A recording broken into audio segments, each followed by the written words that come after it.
Olá, bem-vindo ao Reverso UFES. Eu sou o Pedro Altafim e hoje recebemos em nosso estúdio Roseli Pires, professora da UFES e coordenadora do programa de extensão Fordam, que atua no enfrentamento da violência de gênero e raça. Olá, seja bem-vinda, Roseli. Obrigada, Pedro. É um prazer. Eu quero começar perguntando acerca do contexto de criação do Fordam e como ele vem atuando nesses 20 anos. Sim, o Fordam, ele há 20 anos trabalha principalmente na periferia, né, socorrendo mulheres em situação de violência em sua maioria, e as filhas e filhos. O Fordam ele foi criado justamente porque o Estado do Espírito Santo é um Estado conservador e por isso tem altíssimos índices de violência. Agora, em janeiro, nós tivemos um aumento de 180% de assassinato de mulheres, seja homicídio ou feminicídio. Como que o nosso projeto, né, que é um programa, ele funciona, Pedro? Então, nós temos núcleos de acolhimento. A mulher vítima de violência, ela tem que ser atendida na sua integralidade. Então, nós temos o núcleo jurídico, que leva a mulher para fazer a denúncia, que acompanha os processos, que faz solicitação de medida protetiva, faz o boletim de ocorrência e outras coisas jurídicas. Nós temos o núcleo PSI, que é o de acolhimento psicológico. Esse núcleo ele tem o objetivo de estabilizar a mulher, porque a mulher, quando sofre violência, ela tem até dificuldade de saber o que realmente ela quer, de reconhecer, às vezes, a violência. Então, o núcleo atua. Mas é importante os outros núcleos também. Então, um outro exemplo é o núcleo de saúde. Nós tivemos uma mulher que foi acolhida e aí ela depois, por causa do sofrimento, desenvolveu um câncer. Então, a saúde fez todo o acolhimento, levou, marcou consulta.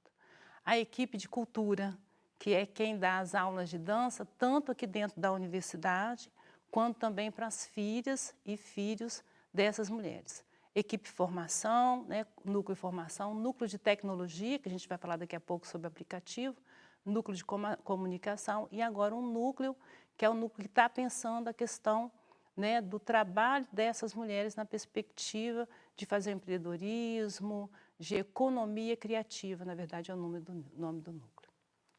Então, o programa ele atende mulheres negras e periféricas, muitas delas em situação de violência. Como funciona esse acolhimento e quais as demandas dessas mulheres? Sim, só assim, eu esqueci de dizer, nós também acolhemos estudantes, professoras, gestoras da universidade. Nesse último ano, 2024, na verdade, a gente acolheu mais as mulheres da universidade do que mulheres fora da universidade. Foi uma coisa até interessante de avaliar. Mas acontece assim, as mulheres elas chegam, o Fordam não é uma porta aberta, né, como projeto, uma política pública, mas é um programa experimental. Então a gente faz todo acolhimento e a partir desse acolhimento a gente cria uma metodologia de como salvar vidas. Nós temos 20 anos de trabalho e 0 morte, assassinato de mulheres. Nós nunca perdemos uma mulher, nem mesmo durante a pandemia. Essas mulheres foram entubadas ou vieram a óbito. A gente salvou a vida de todas as mulheres.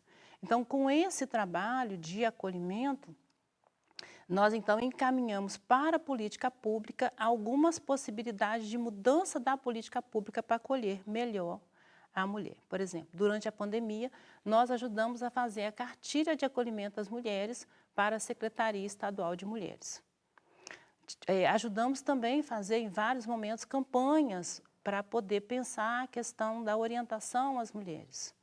Esse trabalho, ele acontece em parcerias. Então, a Defensoria Pública é a nossa parceira principal, porque as nossas mulheres negras e periféricas, em sua maioria, não tem como pagar uma advogada. Então, a Defensoria Pública é a nossa parceira, porque é para ela que a gente encaminha as demandas. As nossas advogadas recebem as denúncias e encaminham. A maioria não são elas que atuam como advogada, elas encaminham. Mas tem casos que são casos, Pedro, muito graves, e aí a gente aciona o Conselho Nacional de Direitos Humanos, o Ministério das Mulheres, o Instituto Maria da Penha, que a gente tem parceria. Então, todo esse grupo, essa rede que a gente faz, né, para poder proteger as mulheres é fundamental. E sim, né, ser um programa da universidade que tem um apoio institucional muito importante, como é o apoio que a gente tem do reitor, da Sônia, que é uma vice-reitora negra, e isso tem sido fundamental para o nosso trabalho. Então, esse relacionamento com o poder público tem sido proveitoso para o programa?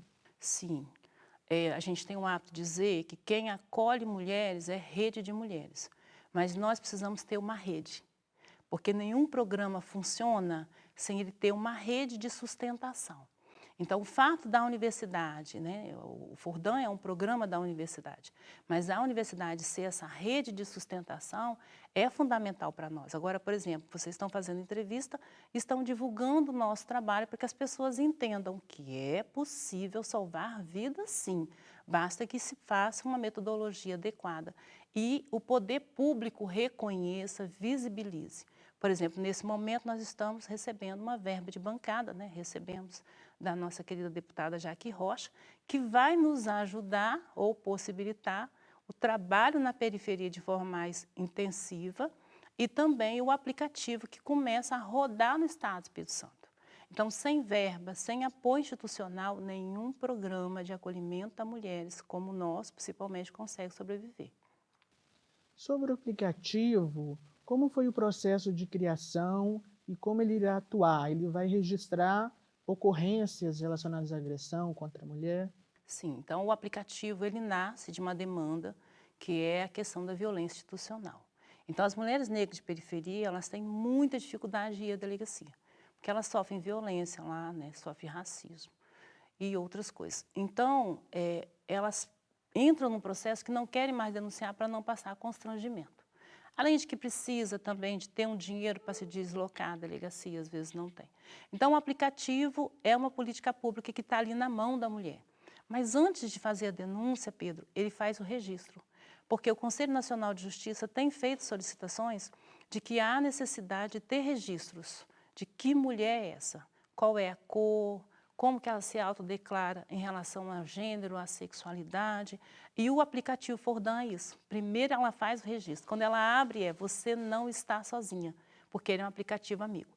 Aí ela faz o registro dela, dos filhos, todos os dados. Diante de uma violência, aí ela vai acionar nos botões, nas funcionalidades, para poder solicitar a medida protetiva, ir direto para o 180, solicitar uma pensão de alimento e outras informações. Como que ele foi construído? Com mulheres. A gente sempre fala, o Fordam não faz para, o Fordam faz com, porque a nossa metodologia, indiciária que parte da escuta e pesquisa e intervenção que vai testando se funciona ou não. Então, a gente escutou mulheres de periferia, mulheres quilombolas, mulheres indígenas, mulheres do campo, mulheres trans, mulheres lésbicas, a sigla LGBTQIAPN+, e também escutamos as mulheres, né, PCDs. Com base nessa escuta, a gente foi fazendo adequações. Por exemplo, o aplicativo, ele tem um dispositivo de voz, porque elas disseram que diante da violência, e as mulheres negras de periferia, em sua maioria, não terminaram o ensino fundamental, então, diante de uma violência, elas correm para o banheiro, e ali se tem um aplicativo que, por dispositivo de voz, elas conseguem fazer a denúncia, isso facilita. Então, também é interessante pensar essa dificuldade em fazer boletins de ocorrências que essas mulheres enfrentam.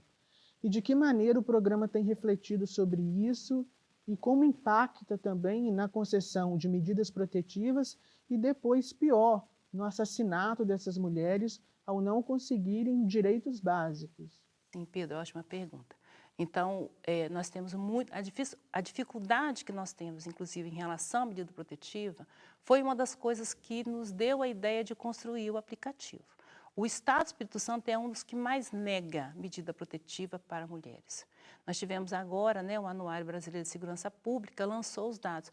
Ah, mas são só 20% de negativas. A gente estava conversando. Se você tem um universo aí de 1 milhão de mulheres denunciando, veja o que são 20%. Você tem um universo aí de 100 mulheres, tudo bem, mas quando você vai aumentando, se for 1.000 mulheres, você tem 200 mulheres que bateram na porta da justiça e a justiça não protegeu essa mulher. Porque a medida protetiva é a primeira a dizer assim, não, você pode contar conosco, está aqui a medida protetiva. Em relação ao boletim de ocorrência, existe um problema sério.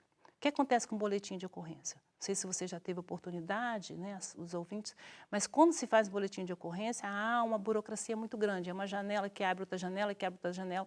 Então, um aplicativo rodou e testou que as mulheres têm muita dificuldade de fazer boletim de ocorrência. E nós estamos fazendo uma minuta para que a Câmara Federal possa repensar o formato do boletim de ocorrência. O Fordão também utiliza a dança e a cultura para denunciar violências.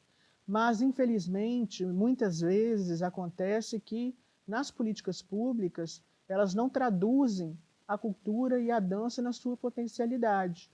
Então, eu te pergunto o papel que você enxerga da educação artística na transformação social.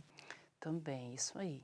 Então, nós somos um programa dentro do Centro de Educação Física, né? Sempre pergunto, mas justiça e educação física? Sim, porque eu sou formada, né? Sou doutora em ciência jurídica, mas o meu curso é o curso de educação física. Então, a dança, ela tem uma importância no nosso projeto, nós temos a pesquisa do Juan que mostra isso, que são mulheres e homens negros, bailarinos, e que se fortaleceram mesmo diante dos racismos, da misoginia, das violências que sofreram a partir da dança. Temos outras pesquisas como Mestras de Notório Saber e Mestres de Notório Saber, que é justamente a prática da cultura que fortalece. Então, a periferia precisa ter acesso. É isso que o Fordão faz. Quando a gente coloca oficinas de danças para a periferia, é porque nós acreditamos que é uma forma da criança se comunicar, se fortalecer. Nós temos grupos de dança Fordão que apresentam também espetáculo de dança. Toda vez que a gente faz um evento, tem um espetáculo de dança, porque é uma forma de comunicação. Então, sim, as políticas públicas precisam fortalecer a cultura. Pensando os CRAS, os CRANs, por exemplo, quando você precisa ir a um CAJUM, solicitar uma vaga para as crianças, nós testamos. As crianças que têm acesso são crianças já em situação de vulnerabilidade. Não, tem que ser para todas as crianças para não chegar à situação de vulnerabilidade. Então, um pouco desse lugar. E aí, se me permite retomar uma pergunta, que é em relação às pesquisas. Então, nós temos pesquisas de mestrado, né, com apoio da CAPES, da FAPES, sobre a questão das medidas protetivas negadas, indeferidas. Pesquisas de mestrado sobre a questão da violência institucional, por que a gente tem tanta dificuldade de ter, né, essa mulher acolhida. Pesquisa falando sobre o geoprocessamento dos feminicídios, quais são os lugares onde as mulheres mais morrem, porque a gente precisa entender para poder intervir e propor para a política pública. Por fim, eu só quero perguntar quais os desafios que o Fordão enfrenta atualmente e as perspectivas de futuro. Os nossos desafios são relacionados a protocolo de trabalho.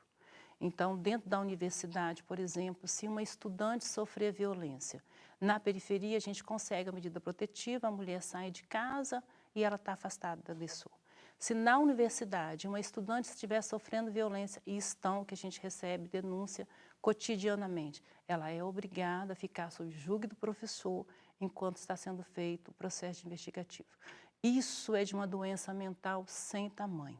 Então, nós estamos em contato, em parceria com a Pró-Reitoria de Assuntos Estudantis, para fazer semelhante ao que a SEDU fez a partir de uma formação que nós demos para a SEDU, que é pensar a ausência justificada.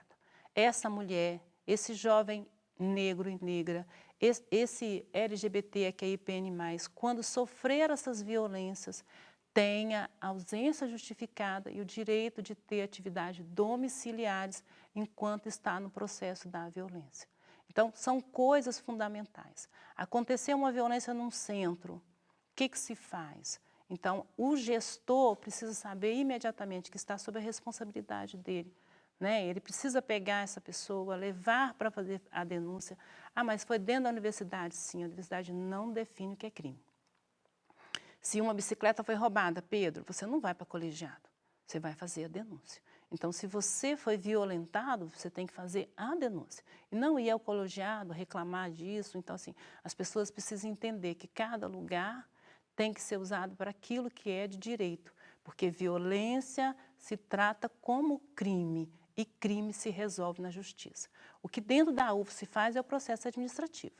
Aí sim, uma vez que você tem um boletim de ocorrência, que você dê os encaminhamentos legais, aí você vai entrar por dentro da universidade para poder buscar os seus direitos, para que você, enquanto vítima, possa ter o acolhimento e a pessoa que fez a agressão, ele possa ser responsabilizado pelo crime. Eu quero agradecer a sua vinda ao Reverso UFES. Eu sei que a sua urgência é ocupadíssima, então, muito obrigado.